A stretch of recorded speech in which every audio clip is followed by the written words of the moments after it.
Bueno, vamos a ver el tema 4 de matemáticas. Vamos a repasar un poco los tipos de ángulos, que ya sabéis que tenemos los agudos, que miden menos de 90 grados, los ángulos rectos, miden 90 grados, los obtusos miden más de 90 grados y menos de 180. Los llanos, que miden 180 grados, y el completo, que mide 360 grados. Una vez repasados los tipos de ángulos, pasamos a los ángulos consecutivos, que son aquellos que tienen en común el vértice y uno de sus lados. ¿Vale? Aparece ahí el lado en amarillo que comparte. Tienen en común el vértice y un lado. Los ángulos adyacentes son ángulos consecutivos, pero sus lados no comunes están en la misma recta. Es lo que les diferencia los ángulos adyacentes. Aunque sean consecutivos, su lado no común están en la misma recta. Y los ángulos opuestos por el vértice se forman al cortarse dos rectas. Y los ángulos enfrentados miden lo mismo. Por ejemplo, el B y el D van a medir lo mismo y el A y el C van a medir lo mismo. ¿Vale? Ángulos enfrentados miden lo mismo.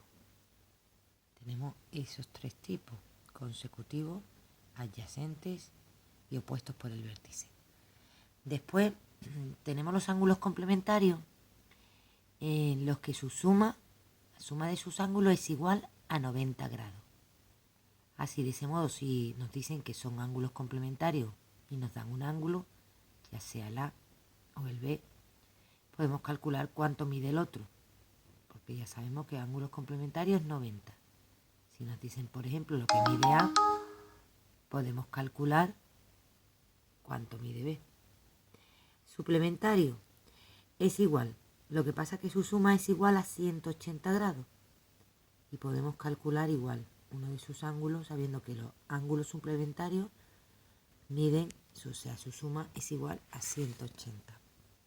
Pasamos ahora al punto de la simetría. La simetría es la correspondencia exacta en tamaño, forma y posición de las partes de un todo. Respecto al eje de simetría, que es la línea que divide al dibujo en dos partes idénticas, ¿vale? ¿Veis? Pues tienen el mismo tamaño, la misma forma. Esa línea, ese eje de simetría, puede ser tanto vertical como horizontal como diagonal. Vale, pasamos a la traslación. La traslación es el movimiento de un lugar a otro. Un dibujo, una figura, la trasladamos de un lugar a otro. Después tenemos semejanza. Semejanzas son figuras idénticas, semejantes, ¿vale? Tienen la misma forma, pero distinto tamaño. Sea más delgada o más ancho, según la cuadrícula que utilicemos. Son semejantes, tienen la misma forma, pero distinto tamaño. Y ahora pasamos a la circunferencia. La circunferencia, que es una línea curva, cerrada y plana, cuyos puntos están todos a la misma distancia del centro. Así tenemos los elementos de la circunferencia, como es, por ejemplo, el centro, que es el punto equidistante de todos los puntos. Tenemos el radio, que es el segmento que une el centro con un punto de la circunferencia. Después tenemos la cuerda, que es un segmento que une dos puntos de la circunferencia. Tenemos el diámetro, que es la cuerda que pasa, es una cuerda, pero que pasa por el centro. y su longitud es el doble que la del radio. Serían 2 radios, ¿vale? Tenemos el arco, ¿vale? Que es la parte de la circunferencia comprendida entre 2 puntos. Y tenemos la semicircunferencia, que es un arco igual a la mitad de la circunferencia. Ahí tenemos todos los elementos que hemos hablado: centro, radio, cuerda, diámetro, arco y semicircunferencia. Y después tenemos la fórmula para medir la longitud de la circunferencia, ¿vale? Si la circunferencia queremos ponerla como en una línea recta para medirla, pues es igual al producto de 3,14, que es pi, se escribe así, por su diámetro.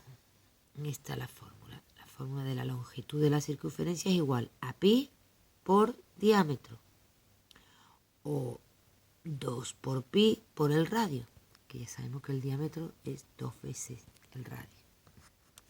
Vale, pues pasamos ahora al círculo, que el círculo es una figura plana formada por una circunferencia y su interior, ¿vale? Las principales figuras circulares, pues está el sector circular, que es la parte del círculo limitada por 2 radios y uno de sus arcos. Tenemos el semicírculo, que es la mitad del círculo, que está limitado por un diámetro y una de sus semicircunferencias. Tenemos segmento circular, que es una parte del círculo limitada por una cuerda y uno de sus arcos. Y tenemos la corona circular, que es la parte del círculo limitada por 2 circunferencias, pero que tienen el mismo centro. Son concéntricas, ¿vale? Y por último, pasamos a las posiciones relativas de rectas y circunferencias. Una recta puede tener las siguientes posiciones respecto a una circunferencia. Puede estar fuera, o sea, exterior, ningún punto en común, no se tocan. Tangente, donde se tocan por un punto, hay un punto en común. Y luego están las secantes, que tienen 2 puntos en común, se tocan por 2 puntos. Vale, las posiciones son las mismas para 2 circunferencias, ¿vale? Pueden tener